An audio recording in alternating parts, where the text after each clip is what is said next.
Oi, pessoal, como vão vocês, meus queridos? E aí, assistiram o Karate Kid com outro olhar? Pois é, depois desses nossos papos aqui promovidos pela Fundação Cultural, vocês vão passar a assistir tudo com outros olhos, tá? Não só mais como meros espectadores. E isso é muito bacana, tá? No último vídeo, nós falamos da necessidade do roteiro e do conflito, que é a base de qualquer trama. Hoje nós vamos falar de construção de personagens, tá? Um personagem bem construído, ele é fundamental para o funcionamento da história e da sua narrativa. Um escritor, ele deve, através do roteiro, saber criar personagens marcantes que consigam provocar nas pessoas as emoções desejadas, né, pelo autor, sejam elas de atração, de repulsa, de amor, de ódio, de preocupação, de indiferença, enfim. Quando se fala em construção de personagem, logo vem em mente o protagonista, né, da sua história. É óbvio que, como personagem principal, você vai tentar dedicar mais tempo desenvolvendo as características desse do que de outros personagens. Mas será que o protagonista tem que ser necessariamente o personagem mais profundo da história? Vamos ver?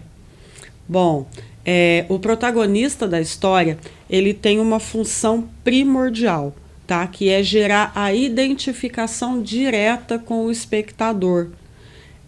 Isso não significa que os outros personagens daquele universo não gerem, tá? Essa identificação.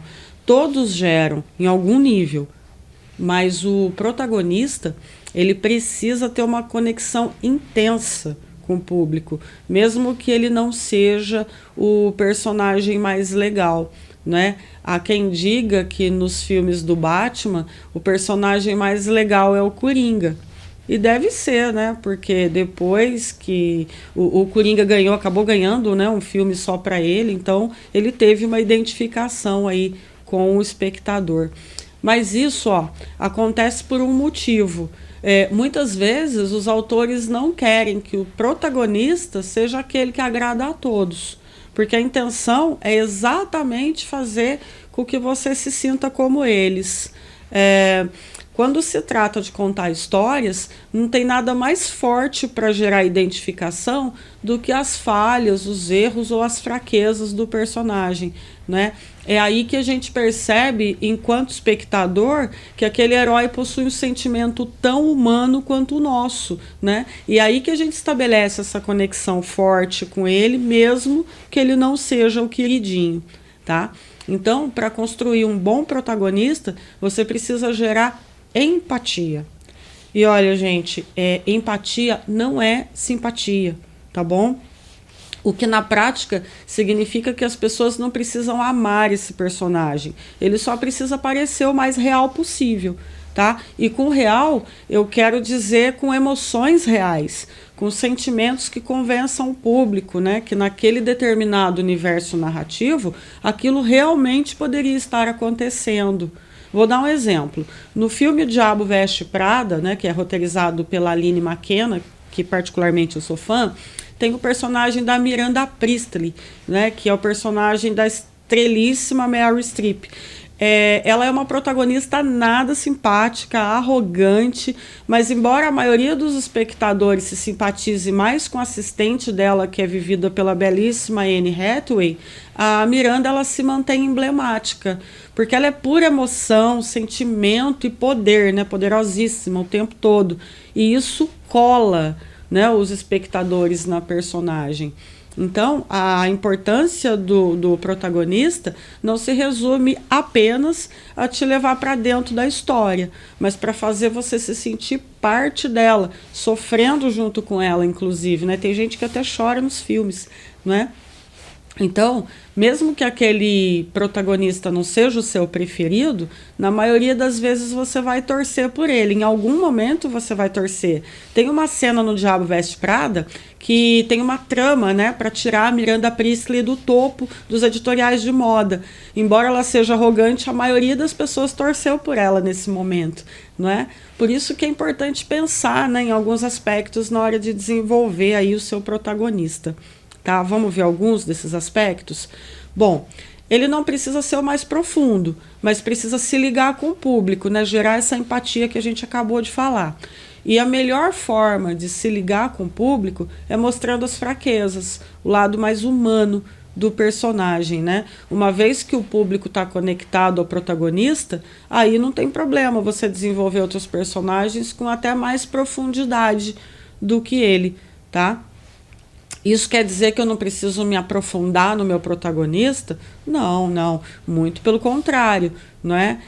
São situações diversas, mas todos esses aspectos, né, que eu citei, eles exigem uma enorme profundidade, tá? E quando a gente se dá conta, já nasceu aí um personagem tão complexo que vai ajudar a gente a construir a função de todos os outros, né, em volta dele.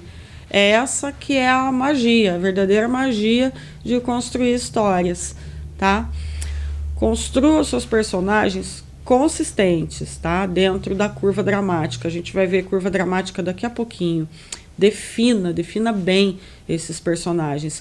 Os roteiristas, eles são unânimes, né, em dizer que um bom filme precisa de personagens consistentes. Quando não tem isso, o filme fica lá meio borocochô. Bom, o fato é que não existe personagem sem história e nem história sem personagem. Então vamos caprichar aí nos nossos, tá? Você conhece a fundo seu personagem? Isso é importantíssimo, gente. Desde a cor que ele mais gosta, quantos anos ele tem, como foi a infância, quem são os pais, tá? Mesmo que essas informações não apareçam lá no roteiro, quanto mais nuances e camadas você construir desse personagem, mais real ele vai parecer, tá?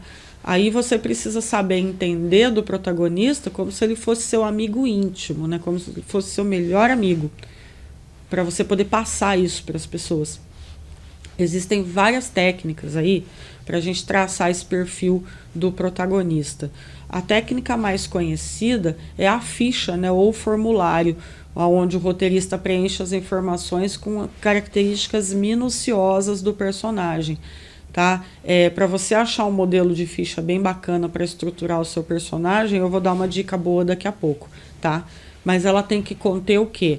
Informações como nome, necessidade dramática, né, que é o que ele quer, né, na história, e coisas simples como idade, altura, peso, cor da pele, cabelo, olhos, marca no corpo, sexualidade, grau de instrução, aonde ele vive, como ele vive, descrição dos familiares, tá? Tem um cineasta brasileiro, Massarani, que ele fez uma ficha bem bacana. Eu tô deixando do ladinho aqui, ó, o endereço para você achar lá.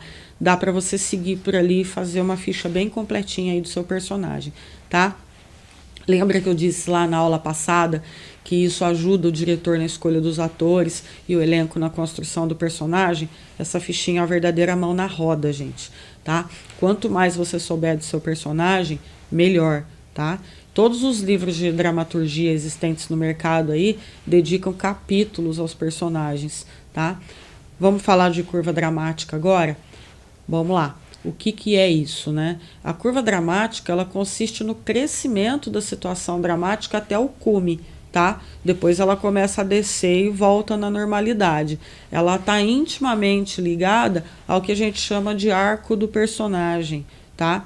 Por meio da trama, o personagem corrige ou não uma falha, supera ou não um trauma aí, uma dificuldade, tá? E essa curva dramática, ela é a responsável por deixar a gente ansioso, tenso, sabe aquele filme que você rói as unhas, chora? Essa curva dramática que é responsável por isso, tá? São basicamente as variações de intensidade do filme, tá? Na curva dramática clássica, a história começa de um ponto de partida, né, que mostra um recorte que foi escolhido para apresentar ao espectador a situação, um estado inicial de repouso ou equilíbrio do protagonista. Depois, por algum motivo, né, há uma ruptura, né? Essa curva vai subindo, há uma ruptura nesse conforto inicial. Então, o protagonista ele parte em busca, né, desse novo equilíbrio, que seria a jornada do personagem, que é representado pelo crescimento dessa curva, né? E atinge o ponto de clímax, que é o ponto onde o conflito alcança o seu grau máximo, né? Aquela adrenalina. E depois ele começa a se resolver. Então a gente vai ver nesse exemplo aqui feito pela Academia Internacional de Cinema, vou colocar em tela cheia, que é o mais utilizado hoje, né, o mais usual. Bom, então a gente tem aqui na vertical a tensão e intensidade desse filme, né, dessa curva dramática, os picos, né, de adrenalina desse filme que a gente falou até agora. E aqui na horizontal a gente tem o tempo da narrativa, que é o tempo em que a história acontece, né? O começo, meio e fim do filme. Então nós temos aqui o início, que é o início da jornada do personagem, né? O início da história. No meio, aqui no meio da subida, a gente vem com a complicação, né? A história vai se desenrolando e ela vai complicando ao longo do tempo, vão acontecendo os problemas. Lá no topo, né, está o clímax, o chamado clímax, que é o auge do perigo, do sofrimento, do problema. É o que a gente chama do tchan da história, né? É aquela coisa que faz a gente continuar assistindo, né? Não desligar, não ir embora. Então, esse é o clímax. E depois disso, começa aquela parte, né, de correr atrás para resolver os problemas, começa a surgirem as soluções, né? A gente vai relaxando um pouco mais na cadeira e termina aqui essa curva com a conclusão, que é o final do filme, que pode ser o final feliz, pode ser o final dramático, pode ser a chave do enigma, né, o fechamento desse enigma, ou em filmes de suspense, de repente isso costuma acontecer muito em obra seriada, aquele suspense para o próximo capítulo. Bom, gente, eu vou terminando por aqui, deixando uma sugestão de filme, que é O Diabo Veste Prada, que a gente citou como exemplo de construção de personagem, e o brasileiríssimo O Palhaço, coescrito, dirigido e estrelado por Selton Mello, um dos nossos grandes do cinema brasileiro. E no Palhaço, vai ficar o dever de casa aí para vocês, identificarem os personagens, observar os elementos de construção da curva dramática e divertir-se. Palavra de ordem: divirta-se, aprenda e seja feliz.